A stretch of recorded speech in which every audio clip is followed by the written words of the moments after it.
আমার বিশ্বনবী মাত্র 17 দিন বাবজি মাথার যন্ত্রণায় কাতর হয়েছিলেন।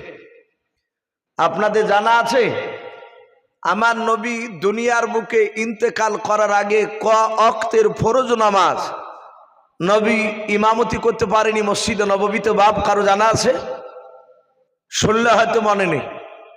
কেতাবে লিখেছে আমার বিশ্বনবী মাত্র 17 ওয়াক্তের, এই যে আমরা ফজরের 1 ওয়াক্ত নামাজ, জোহর 2 ওয়াক্ত, আসর 3 ওয়াক্ত, এমনি করে বিশ্বনবী আমার 17 ওয়াক্তের ফরজ নামাজের ইমামতি করতে পারেনি এই মাথার যন্ত্রণায়। কিন্তু এই নবী জিন্দা অবস্থায় থাকা অবস্থায় এই 17 ওয়াক্তের নামাজের ইমামতি কে করলেন? কে ইমাম হয়ে দাঁড়ালেন? এত বড় কুলদাবি সাহাবা যে আমার বিশ্বনবী পেছনে আর সেই সাহাবা ইমাম হয়ে নামাজ পড়ছে। আমরা হাদিসে পড়েছি নবী ইন্তেকাল করার পর কোন সাহাবা নবীর ইমাম হতে পারেনি। হয়েছিল বাপ? নবী জানাজা কোন লোক ইমাম হয়ে পড়েছিলেন? সবাই জানাজা পড়েছেন, এটা হাদিসে এসেছে, কিন্তু কে ইমাম হতে পারে নাই। হযরতে আবু বকর সিদ্দিক রাদিয়াল্লাহু তাআলা আনহুকে বললেন আপনি ইমাম হয়ে নামাজ পড়ান জানাজা রাসূলুল্লাহ। আবু বকর কাঁদতে লাগলেন যে আমি ইমাম হতে পারবো না, কারণ বিশ্বনবী সারা পৃথিবীর ইমাম, আর সেই ইমামের আবার কি ইমাম হবে? আমরা সেই যোগ্য এখানে রাখতে পারি না, আমরা পারবো না। হাজার হাজার সাহাবা কয়েক দফা তারা কাতার বেঁধে দেড়ে দেড়ে আপনি আপনি তারা নিজে নিজে জানাজা পড়েছে, কেউ ইমাম হয়নি। কিন্তু আমার বিশ্বনবী জিন্দা থাকা অবস্থায় কে ইমামতি করলে? ভাইরা আমার, বাবা জীবনেরাও, আল্লাহর নবী জনাবে মুহাম্মদ রাসূলুল্লাহ সাল্লাল্লাহু তাআলা আলাইহি ওয়াসাল্লাম নবীর আমার বৃহস্পতিবার সকালবেলায় মাথার যন্ত্রণা ব্যথা শুরু হয়ে গেল বেশি। আল্লাহ রাসূল হযরত মাইসা সিদ্দিকা রাদিয়াল্লাহু তাআলা আনহার কোলের উপর মাথা রাখা আছে বিশ্বনবী দরুদ নবীর আমার। নবী বলেন আয়েশা আমার কপালগুলো একটু টেনে টেনে দাও, টিপে দাও, চুলগুলো আস্তে আস্তে করে টেনে দাও। আয়েশা বিশ্বনবীর অর্ধাঙ্গিনী বিবে টেনে দিয়েছিলেন। সাহাবায়ে কেরাম রাদিয়াল্লাহু তাআলা আনহুম আজমান গুনেরাও, আপনাদের যেমন এরকম মসজিদ রয়েছে, আল্লাহর নবী আমার মসজিদে নববীতে বাবজি নামাজ পড়াতেন। আল্লাহর নবীজির ঘর আর মসজিদে নববীর ঘর, আল্লাহ রসুলের বাবজি ঘরটা হুজরা খানাটা ইয়াকে পাঁচিলের মধ্যে ছিল বাবা। পাঁচিলের এই পাশে ছিল নবীর ঘর, আর পাঁচিলের ওই পাশে ছিল মসজিদে নববী আমার।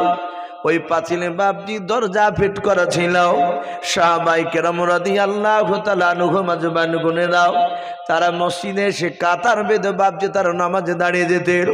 আপনার আমাদের মতো বাবজি সাহাবায়ে কেরামরাও মসজিদের বারান্দাতে বাবজি গল্প করতেন নাও। আমাদের দেখবেন মসজিদে প্রায় মসজিদে দেখা যায়, জানি না আপনাদের এই মসজিদে ওই রকম বাবজি গুণগুলো আছে কিনাও। মসজিদে দেখা যায় মানুষেরা নামাজ পড়তে গিয়ে প্রথম কাতারে দাঁড়ায় নাও, প্রথম কাতারে বসে নাও, তারা বাবজি মসজিদের বারান্দায় বসে তারা গল্পতে মেতে যায়। কিন্তু সাহাবারা জানতেন মসজিদে গল্প করে এটা অন্যায়, দুনিয়াদারি কোনো কথা বলা যাবে না, একমাত্র উখরাবি ছাড়া কথা বলা যাবে না, জান্নাতে কথা ছাড়া বলা যাবে না, প্রয়োজন ছাড়া কোনো কথা বলা যাবে না। আল্লাহ রাসূলের সাহাবারা কাতার বেঁধে বাবজি তারা তাসবিহ পড়ছিলেন, সুবহানাল্লাহি বিহামদিহি সুবহানাল্লাহিল আযীম। এইভাবে সাহাবারা বাবজি এক এক সাহাবা বাবজি তাসবিহ পড়ছিলেন। টাইমের দিকে লক্ষ্য করলেন, টাইম বাবজি আসরের নামাজ, যেই টাইমে নবী আমার হুজরা খানা থেকে বেরিয়ে এসে ইমামতি করতেন। সাহাবারা দেখলেন টাইমটা পার হতে চলল। হযরতে আবু বকর বাকার সিদ্দিক রাদিয়াল্লাহু তাআলা আনহু উনি পেছন দিকে ঘুরে হুজরাখানার দিকে বারবার তাকাচ্ছেন, নবীর ঘরের দরজার দিকে তাকাচ্ছেন, দরজা কেন খোলেন না। আল্লাহর নবীজি বাপজি যখন বেরোতে পারলেন না, হযরতে আবু বকর ওমরকে ডেকে বলেন, ওমর ভাই আমার বিশ্ব নবী কেন বেরোয়? সাহাবারা সকলে মসজিদে নববীর বিশ্ব নবীজির বাপজি হুজরাখানায় দাঁড়িয়ে দরজার কাছে দাঁড়িয়ে সালাম দিলেন, আসসালামু আলাইকা ইয়া রাসূলুল্লাহ ইয়া হাবিবাল্লাহ। আল্লাহর নবীজির ভিতর দিকে সালামের উত্তর নবী দিয়ে দিলেন। হযরতে আবু বকর আস্তে করে বলছেন, ইয়া রাসূলুল্লাহ ইয়া হাবিবাল্লাহ, আসরের নামাজের টাইম পার হতে চলল, ওগো আল্লাহর নবী কেন আপনি দরজা খুলে নামাজ পড়তে আসতে পারেন না? কেন আপনি বেরোচ্ছেন না? আল্লাহর নবী বলেন, ওরে আয়েশা একটু ঘরে চলে যাও। দরজাটা বিশ্ব নবীজির বাপজি বিবি আয়েশা খুলে দিলেন। সাহাবারা বাপজি নবীজির কাছে চলে গেলেন। আল্লাহর নবী বলেন, ওরে সাহাবারা যাও, আজকে মসজিদে নববীতে আমি আসরের নামাজের ইমামতি করতে আমি পারবো না। হযরতে আবু বকর সিদ্দিক রাদিয়াল্লাহু তাআলা আনহু বাবা হাজার হাজার সাহাবার মধ্যে থেকে বাপনি আবু বকর হাওবা করে তিনি কান্না শুরু করে দিলেন। ওমর বলেন, আবু বকর তুমি কেন কান্না করেছো বলো? হযরতে আবু বকর ডাক দিয়ে বলেছিলেন, ওমর সারা পৃথিবীর দুরূহ নবী আমাদের সামনে ইমাম হয়ে নামাজ পড়াতেন, আমরা মুক্তাদি হতাম। আল্লাহর নবী আজকে ডাক দিয়ে বলেছেন, আবু বকর আজ মসজিদের আসরের নামাজের ইমাম আমি করতে পারবো না, ইমামতি করতে পারবো না, যাও তোমরা নামাজ পড়িয়ে নাও। আবু বকর মুরব্বী সাহাবা, তিনি বুঝতে পেরেছেন আর কিয়ামত পর্যন্ত যদি আমাকে জিন্দা রাখে আমার বিশ্ব নবীকে আর ইমাম হিসাবে আর পাবো না, নবী আর ইমামতি করতে পারবেন না। হযরতে আবু বকর ডাক নাই, হযরত ওমর ডাক দিয়ে বলো, নবী গাও আসর নামাজের কে ইমামতি করবে বলেন?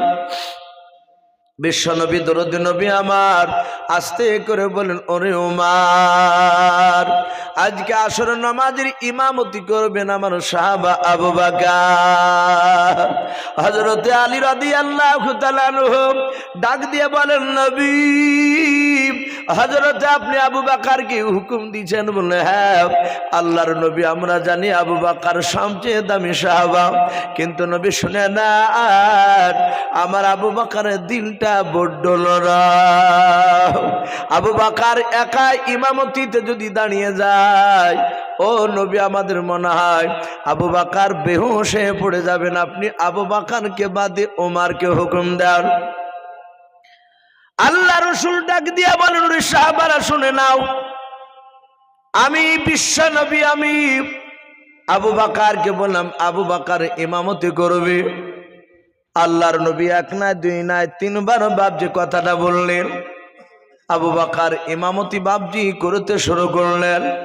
আল্লাহর নবী মায়ার নবী দরদি নবী জনাবে মুহাম্মদ রাসূলুল্লাহ সাল্লাল্লাহু তাআলা আলাইহি ওয়াসাল্লাম ডাক দিয়ে বলুন, আয়েশা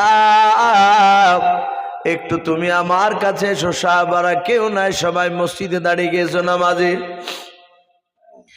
আল্লাহ রাসূলের বিবি আয়েশা ছুটে চলে আসলেন। আল্লাহর নবী কাদার বলেন, ওরে আয়েশা মসজিদে নববীতে কে ইমামতি করেছে মালাও? কে নামাজে দাঁড়িয়েছে রে আয়েশা? হযরত আয়েশা সিদ্দিকা রাদিয়াল্লাহু তাআলা আনহা ডাক দিয়ে বলেন, নবী মসজিদে নববীতে ইমামতি করেছেন আমার আব্বাজান। আয়েশা বললেন। আর আবু বকরের কলিজার টুকরা বিটি ছিলেন আয়েশা। বিশ্ব নবী বলেন, আয়েশা দরজা খানা খুলে দাও। আল্লাহর নবী বলেন, আয়েশা আমার ডানা দুখানা একটু উঁচু করে তুমি তোলাও। ওরে আয়েশা আমি একটু দেখতে চাই আমার সাহাবারা কিভাবে নামাজে ইমামতি করে, নামাজ পড়ে। আয়েশা ধরলেন। আল্লাহর নবী সাহাবাদের জামাত দেখে নবী আমার কাঁদছিলেন, চোখ দিয়ে পানি ঝরছিল। কিন্তু ঠোঁট দেখে মুখের দিকে আয়েশা বলেন তাকালাম, নবীজি তিনি হাসতেছিলেন। আল্লাহর নবী বলেন আয়েশা, ডাক দিয়ে বলেন ও আল্লাহর নবী আপনি কান্না করেছিলেন।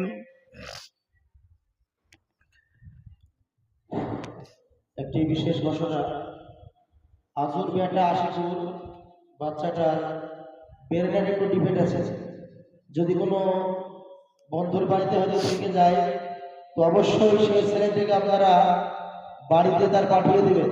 তার মা খুবই রাস্তায় কান্নাকাটি করছে, বাচ্চাটাকে আপনারা তার বাড়িতে পাঠিয়ে দেবেন। আল্লাহর নবী জনাবি মুহাম্মদ রাসূলুল্লাহ সাল্লাল্লাহু তাআলা আলাইহি ওয়াসাল্লাম বলেন আয়েশা, এটা দুঃখের হাস কান্না নয়, ওরে আয়েশা এটা হাসির কান্না, আনন্দের কান্না। আমি রাসূল পয়গম্বর, আমি দুনিয়ার বুকে বেঁচে থাকবো না, আর হয়তো কয়েকদিন পরে চলে যাব। ওরে আয়েশা আমি কিয়ামতের আগের দৃশ্যখানা দেখে নিলাম। আমার ইন্তেকাল করার পর আমার উম্মতেরা এইভাবে জামাত করে নামাজ পড়বে আমি দেখে নিলাম। বলুন সুবহানাল্লাহ। ভাই আমি বলছিলাম সেই নবী 17 ওয়াক্তের ফরজ নামাজের ইমামতি রাসূলুল্লাহ শেষের দিকে করতে পারেনি।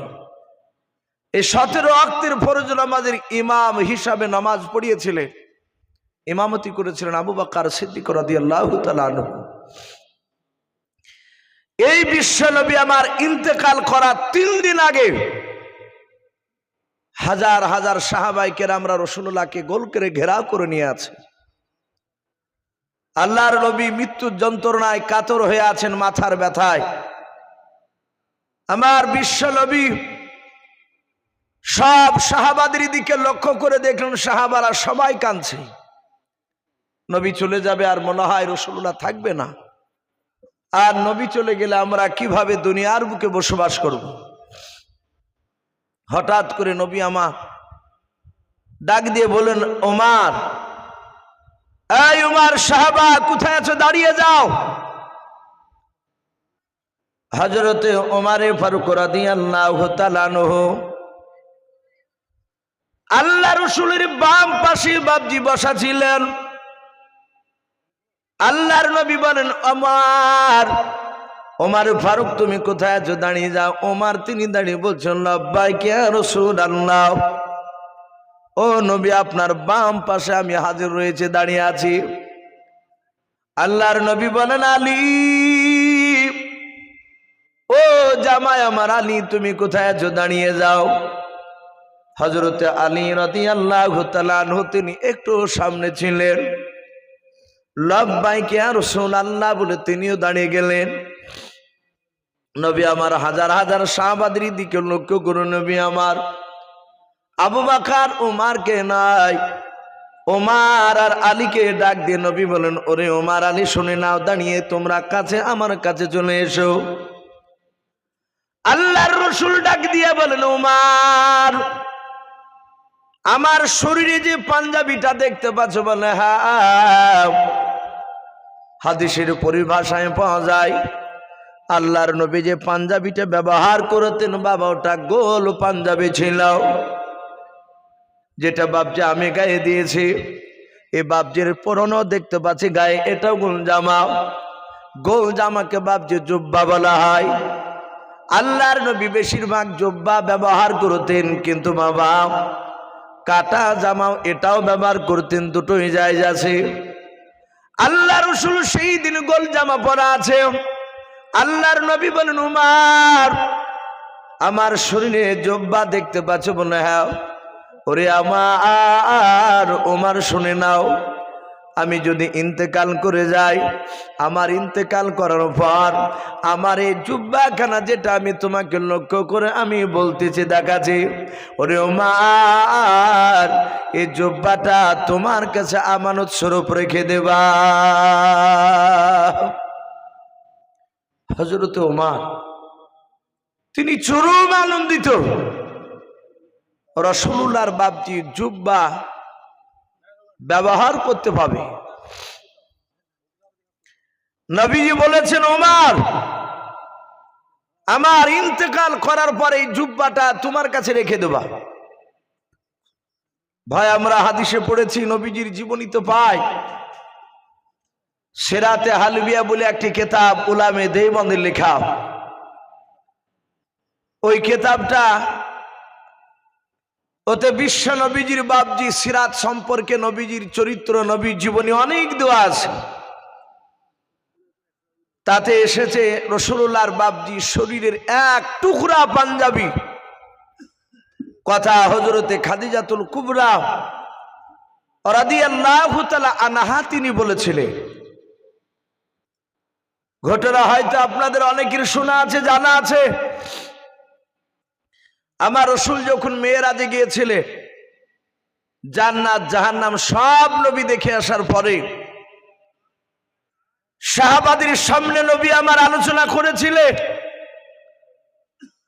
তারপরে ওখান থেকে মসজিদে বাপজি আপনার মসজিদ থেকে বেরিয়ে রাসূলুল্লাহ নবীর প্রথম অর্ধাঙ্গিনী বিবি হযরতে মা খাদিজাতুল কুবরা রাদিয়াল্লাহু তাআলা আনহা, নাম শুনি না আমরা বাপ? এই খাদিজা নবীর সর্বপ্রথম বাপজি স্ত্রী। তো সেই আল্লাহর নবী জনাবে মুহাম্মদ রাসূলুল্লাহ সাল্লাল্লাহু তাআলা আলাইহি ওয়াসাল্লাম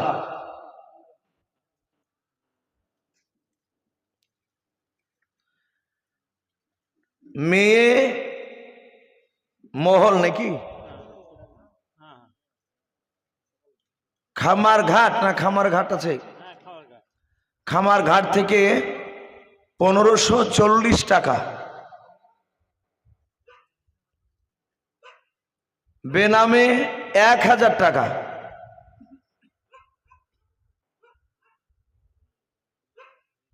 তাকি ধর নাকি নাকি এটা না তাকি বড় হবে, এই শব্দটা কি লিখেছে বুঝতে পারছেন। ওখান থেকে এসছে 5000 টাকা ওয়াদা। তাফিউর 5000 টাকা। নারে তাকবীর। আল্লাহ সকলের দানকে কবুল করুন, বলুন আল্লাহুম্মা আমিন। খামার ঘাট মেয়ে মহল থেকে